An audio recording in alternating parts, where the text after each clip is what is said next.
જી નમસ્કાર, અમારી ચેનલમાં ફરીથી એક નવા વિડીયોમાં તમારું સ્વાગત છે। મિત્રો, તમે બધા મસ્ત હશો, મજામાં હશો। મિત્રો, સુરત મ્યુનિસિપલ કોર્પોરેશનમાં જે ભરતી જાહેર થયેલી હતી ફિટર માટે, તો એની એક્ઝામ તારીખ 23/8/2026ના રોજ છે। તો ઘણા મિત્રોના ફોન મેસેજ આવેલા કે સર ફિટર માટે સિલેબસ પ્રમાણે વિડીયો બનાવો। તો મિત્રો, આજે છે તમારો જે ફિટરનો સિલેબસ છે એ પ્રમાણે વિડીયો બનાવેલા છે ટેકનિકલ પ્રશ્નોના। તો ચાલો મિત્રો, સમય ન બગાડતા ડાયરેક્ટ એનું સોલ્યુશન તરફ જઈશું। તો અહીં તમે જોઈ શકો છો જે સિલેબસ પ્રમાણે પાઇપમાં પાણીનો પ્રવાહ નિયંત્રિત કરવા માટે કયા ફિટિંગનો ઉપયોગ થાય છે। તો જે પાઇપમાં જે પાણીનો પ્રવાહ નિયંત્રિત કરવા માટે વાલ્વનો ઉપયોગ થાય છે, વાલ્વ, બરાબર। પાઇપની દિશા 90 ડિગ્રી બદલવા માટે કયા ફિટિંગનો ઉપયોગ થાય છે? તો એલ્બો, બરાબર, 90 એંગલે, તો એના માટે એલ્બો વાપરીએ છીએ। 3 પાઇપોને એકબીજા સાથે જોડવા માટે કયા ફિટિંગનો ઉપયોગ થાય છે? તો ટી, જે ટી છે, ટીની મદદથી આપણે જે છે 3 પાઇપને એકબીજા સાથે જોડી શકાય છે। પાઇપના છેડાને બંધ કરવા માટે કયા ફિટિંગનો ઉપયોગ થાય છે? તો જે પાઇપના છેડાને બંધ કરવા માટે કેપ, બરાબર, કેપ આવે છે, તો કેપની મદદથી આપણે જે પાઇપનો છેડો જરૂર નથી તો એને બંધ કરી શકીએ છીએ। 2 પાઇપને સરળતાથી જોડવા અને અલગ કરવા માટે કયા ફિટિંગનો ઉપયોગ થાય છે? તો યુનિયન, જે 2 પાઇપોને છે સરળતાથી જોડવા અને અલગ કરવા માટે યુનિયનનો ઉપયોગ થાય છે। ઓપ્શન એ સાચો જવાબ। એના પછી અલગ અલગ વ્યાસ ધરાવતા 2 પાઇપને જોડવા માટે કયા ફિટિંગનો ઉપયોગ થાય છે? તો રિડ્યુસર, રિડ્યુસરથી આપણે જે એક પાઇપનો વ્યાસ વધારે છે અને એક પાઇપનો વ્યાસ નાનો છે તો એ માટે આપણે રિડ્યુસરનો ઉપયોગ કરીએ છીએ। મોટા વ્યાસમાંથી નાનો વ્યાસ બનાવો તો રિડ્યુસર। પાઇપ થ્રેડ પર લીકેજ રોકવા માટે સામાન્ય રીતે કઈ સામગ્રીનો ઉપયોગ થાય છે? તો પાઇપ થ્રેડ પર લીકેજ રોકવા માટે સામાન્ય રીતે ઓપ્શન બી સાચો છે, PTFE ટેપ, બરાબર, PTFE, બરાબર। પાઇપમાં લીકેજ શોધવા માટે મુખ્યત્વે શું કરવું જોઈએ? Pressure test. ગેસ પાઇપલાઇનના લીકેજને તપાસવા માટે સાબુના દ્રાવણનો ઉપયોગ કરવાથી શું દેખાય છે? તો બબલ્સ દેખાય છે। એના લીધે આપણને ખબર પડે કે અહીં લીકેજ છે। પાઇપનું લીકેજ રિપેર કરતાં પહેલાં શું કરવું જોઈએ? તો સપ્લાય બંધ કરવો જોઈએ। જો સપ્લાય ચાલુ હશે તો આપણે રિપેરિંગ કરી શકીએ નહીં, બરાબર। 2 ધાતુના ભાગોને ગરમી અથવા તો દબાણથી કાયમી રીતે જોડવાની પ્રક્રિયાને શું કહે છે? તો વેલ્ડિંગ કહે છે। આર્ક વેલ્ડિંગમાં ગરમી ઉત્પન્ન કરવા માટે મુખ્યત્વે શું વપરાય છે? તો ઇલેક્ટ્રિક આર્ક, ઓપ્શન એ સાચો જવાબ છે। ગેસ વેલ્ડિંગમાં સામાન્ય રીતે કયા 2 વાયુઓનો ઉપયોગ થાય છે? તો ઓક્સિજન અને એસિટિલિન, બરાબર, ઓપ્શન એ સાચો જવાબ। વેલ્ડિંગ દરમિયાન આંખોને સુરક્ષિત રાખવા માટે શું વપરાય છે? તો વેલ્ડિંગ હેલ્મેટ અથવા તો શિલ્ડેડ, બરાબર, ઓપ્શન બી સાચો જવાબ છે। વેલ્ડિંગ દરમિયાન હાથનું રક્ષણ કરવા માટે કયા સાધનનો ઉપયોગ થાય છે? તો લેધર ગ્લોવ્સ। મીગનું પૂર્ણ સ્વરૂપ શું છે? તો મીગનું પૂર્ણ સ્વરૂપ છે metal inert gas, option A સાચો જવાબ છે। ટીગનું પૂરું નામ તો ટંગસ્ટન ઇનર્ટ ગેસ, બરાબર।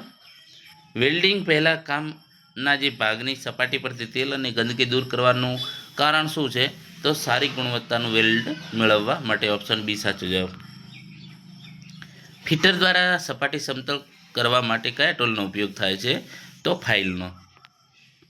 ફાઇલનો ઉપયોગ મુખ્યત્વે શા માટે થાય છે? તો ધાતુ કાપવાને સપાટી સમતલ કરવા। પાઇપ અથવા વર્કપીસને મજબૂત રીતે પકડવા માટે કયા ટૂલનો ઉપયોગ થાય છે? તો જે છે બેન્ચ વાઇસ, ઓપ્શન એ સાચો જવાબ છે। ધાતુ પર નિશાન બનાવવા માટે કયા ટૂલનો ઉપયોગ થાય છે? સ્ક્રાઇબર, બરાબર, જેને એન્જિનિયરિંગ પેન્સિલ તરીકે પણ ઓળખવામાં આવે છે। ધાતુમાં છિદ્ર બનાવવા માટે કયા ટૂલનો ઉપયોગ થાય છે? તો ડ્રિલનો। આંતરિક થ્રેડ બનાવવા માટે કયા ટૂલનો ઉપયોગ થાય છે? તો ટેપ, જે અંદરના આટા। બહારના થ્રેડ બનાવવા માટે, તો બહારના થ્રેડ માટે ડાઈનો ઉપયોગ થાય છે, ઓપ્શન બી સાચો જવાબ છે। ચોક્કસ કોણ તપાસવા માટે કયા ટૂલનો ઉપયોગ થાય છે? તો ટ્રાય સ્ક્વેર, બરાબર। હેક્સોનો ઉપયોગ મુખ્યત્વે શા માટે થાય છે? તો ધાતુ કાપવા માટે। વર્કશોપમાં આંખોના રક્ષણ માટે કયું પીપીઈ મહત્વપૂર્ણ છે? તો સેફ્ટી ગોગલ્સ, ઓપ્શન એ સાચો જવાબ છે। વર્કશોપમાં પીપીઈનું પૂર્ણ સ્વરૂપ શું છે? તો એનું પૂરું નામ શું છે? Personal protective equipment. ફરતા મશીનના ભાગો પાસે ઢીલા કપડાં પહેરવાનું કેમ ટાળવું જોઈએ? તો કપડાં મશીનમાં ફસાઈ શકે અને એક્સિડન્ટ થઈ શકે એટલા માટે। આગ લાગવાની જે સ્થિતિમાં યોગ્ય પ્રકારના ફાયર એક્સ્ટિંગ્વિશરનો ઉપયોગ શા માટે કરવામાં આવે છે? તો જે આગને નિયંત્રિત કરવા માટે. ઓપ્શન એ સાચો જવાબ છે. ઇલેક્ટ્રિકલ સાધનો પર કામ કરતા પહેલાં શું કરવું જરૂરી છે? તો વીજ પુરવઠો બંધ કરવો જોઈએ. લોખંડમાં મુખ્યત્વે કયા તત્વની હાજરી હોય છે? તો આયર્ન. બરાબર.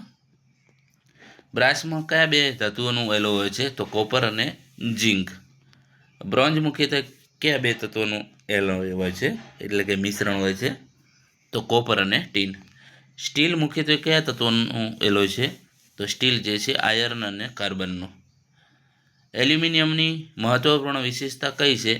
તો કે હલકું અને કાટ સામે સારો પ્રતિરોધ ધરાવે છે. ઓપ્શન બી સાચો જવાબ છે. લેથ મશીનનો મુખ્ય ઉપયોગ શું છે? તો વર્કપીસને ફેરવીને મશીનિંગ કરવું. ઓપ્શન એ સાચો જવાબ. લેથમાં વર્કપીસને પકડવા માટે સામાન્ય રીતે કયા ઉપકરણનો ઉપયોગ થાય છે? તો ચકનો.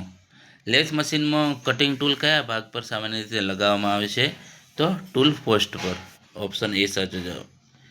વર્નિયર કેલિપરનો ઉપયોગ શેના માટે થઈ શકે છે? તો બાહ્ય, આંતરિક અને ઊંડાઈના માપ માટે વર્નિયર કેલિપરનો ઉપયોગ થાય છે.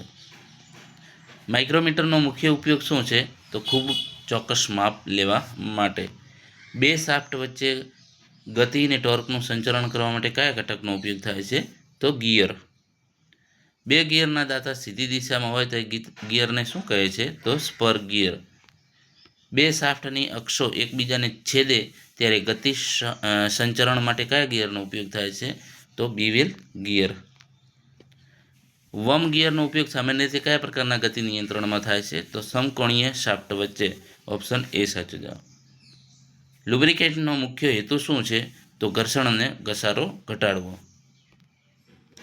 લુબ્રિકન્ટનું એક મહત્વપૂર્ણ કાર્ય કયું છે?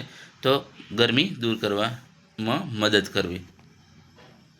ગિયરમાં યોગ્ય લુબ્રિકેશન ન હોય તો શું થઈ શકે? ઘસારો અને ગરમી વધે અને તૂટી પણ શકે. ગિયર અને મશીનના મૂવિંગ પાર્ટ્સમાં લુબ્રિકન્ટનો ઉપયોગ મુખ્યત્વે શા માટે થાય છે? તો ઘર્ષણ ઘટાડવા માટે. ઓપ્શન એ સાચો. તો મિત્રો, આ મોસ્ટ આઈએમપી 50 પ્રશ્નો છે ફિટર માટેના, જે સિલેબસ પ્રમાણે છે. જો નેક્સ્ટ પ્રશ્નો જોતા હોય તો વિડીયોને વધુ લાઇક કરજો અને કોમેન્ટ બોક્સમાં જણાવજો. લાઇક અને શેર કરવાનું ન ભૂલતા, અને જો નવા હોય તો ચેનલને સબસ્ક્રાઈબ કરવાનું ન ભૂલતા. ફરીથી કહું છું, જો બીજા પ્રશ્નો જોઈતા હોય, હજુ આપણી પાસે ઘણા પ્રશ્નો છે, જો જોઈતા હોય તો કોમેન્ટ બોક્સમાં જણાવજો, તો આપણે બીજો પણ વિડીયો આજે 10-15 વિડીયો બનાવી લઈએ. બરાબર, જો તમે કહેશો તો. બરાબર.